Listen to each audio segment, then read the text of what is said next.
Hey, welcome back to Unit 3, 5th grade. Today is going to be a little bit more of a review, trying to work one more day with writing decimal numbers. And then we're going to move into trying to figure out which of two numbers is either larger or smaller, kind of comparing those two numbers. So those are our two learning targets for today. So let's start to make sure that you have your decimal place values chart from your Avid binder pulled out. This is going to be super helpful and needed today as we kind of work through some of these problems. So we're going to start with just a review. Today we're really going to focus on just writing decimal numbers. Okay, so I'm going to tell you up front, we're only going to write decimal numbers, but you're going to need that place value chart to know. So we're going to go through a couple of examples, then you're going to go to formative, and you're going to practice a little bit before coming back and talking about comparing numbers. Okay, so here we go. I see our numbers. It wants us to write the number 4/10. All right, so that's the number it wants us to write. I think I'm going to work in red today. So knowing that it's 4/10, I'm going to look at my chart and see, well, my number is going to start. This word lets us know where our number is going to start. We know it's a decimal, so I'm going to start by putting 0 and then the decimal. And I know that my number is going to start at the tenths, which is one spot over. So if it says there are 4/10 in there, I simply just put the 4 right there. Whatever it bounces over, wherever this word tells you is where your number will start. All right, so tenths is pretty easy. It was one spot over because tenths is one spot over. I just looked to see how many tenths are there, and it was 4. So our decimal number looks like that, 0.4. All right.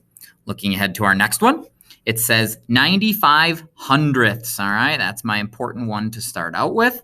I look at my hundredths. I see that my number is going to start 2 spots after the decimal because that's where hundredths is. I put the 0.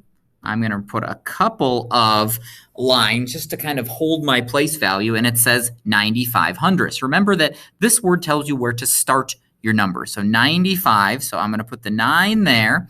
And then I see that it's not all the way done, so I need to add another one to make sure, another digit, so I can put the full 95 there. This just tells me where to start, and then I can finish it.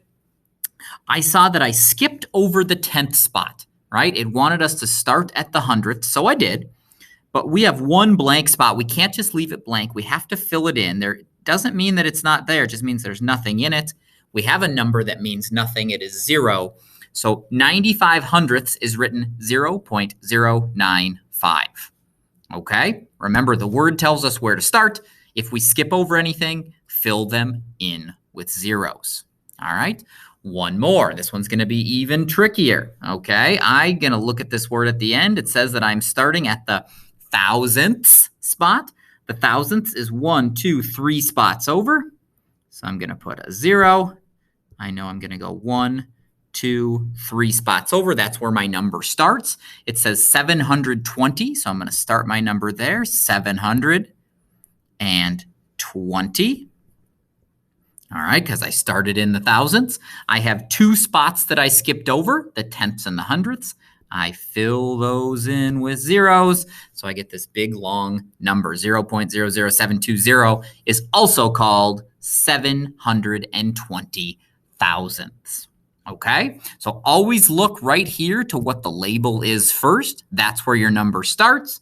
Then look at how many you put there.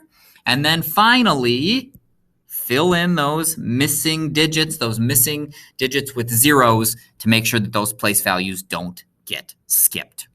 All right, you can do this. You're going to practice a few. They're all going to be decimal numbers. Remember, you can put a 0 in front of it or not, but that is what you're going to be practicing first. Then you'll be coming back to one more little lesson with me. All right, everyone, good luck.